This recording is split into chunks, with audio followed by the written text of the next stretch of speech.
Pinakamalaking festival sa Bulacan, ipinagdiriwang sa bayan ng Malolos kung saan dinala rin ang kadiwa ng Pangulo. May report si Vel Custodio live. Vel?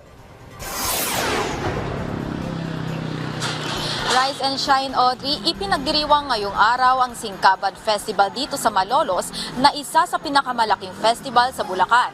At syempre, present din dyan ang kadiwa ng Pangulo Store kung saan mga agrikulturang lokal ng Bulacan ang itinitinda dito sa kadiwa. Tampok sa kadiwa ng Pangulo ang mga gulay at prutas mula sa mga magsasaka ng Bulacan. Kaya naman bukod sa abot kaya ito para sa mamimili, malaking tulong din ito para sa marami pang magsasaka ang masuportahan ng kadiwa. Ilan sa mga mabibiling gulay ang sitaw na mabibili ng 30 pesos kada tali. Ang pipino ay 30 pesos kada kilo. Ang ampalaya ay 80 pesos kada kilo. Ang kalabasa naman ay 30 pesos kada kilo.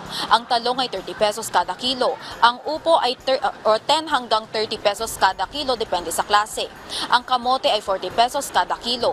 Ang patola ay 40 pesos kada kilo. Ang talbos ng kamote ay 10 pesos kada tali. At ang sili haba ay 60 pesos kada kilo. Makakabili din ito ng murang bigas na mabibili lamang ng 29 pesos kada kilo. Bawat isa maaaring bumili hanggang 10 kilo. Samantala, nakikipagtulungan ng Provincial Agriculture, Department of Agriculture Regional Office 3, National Irrigation Administration at Department of Trade and Industry para bitbitin ng kadiwa ng Pangulo sa Malolos, Bulacan. 3 araw ang magiging bukas sa Masa ang Kadiwa Pop-Up Store. Sa unang araw pa lang nito kahapon, makikitang tinangkilik na ng mga Bulakenyo ang mga produktong agrikultura, lalo na sa murang bigas.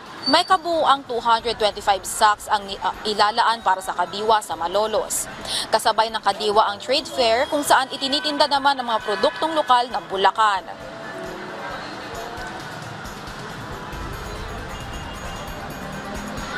Bukas ang kadiwa na Pangulo Store dito sa Malolos Capitol Compound simula 8 a.m. hanggang 6 p.m. Kung hindi naman kayo makakapunta ngayong araw, maaari pa kayong bumisita bukas para tangkilikin ang mga produktong agrikultura at likhang lokal ng Bulacan. Balik sa iyo, Audrey. Maraming salamat, Vel Custodio.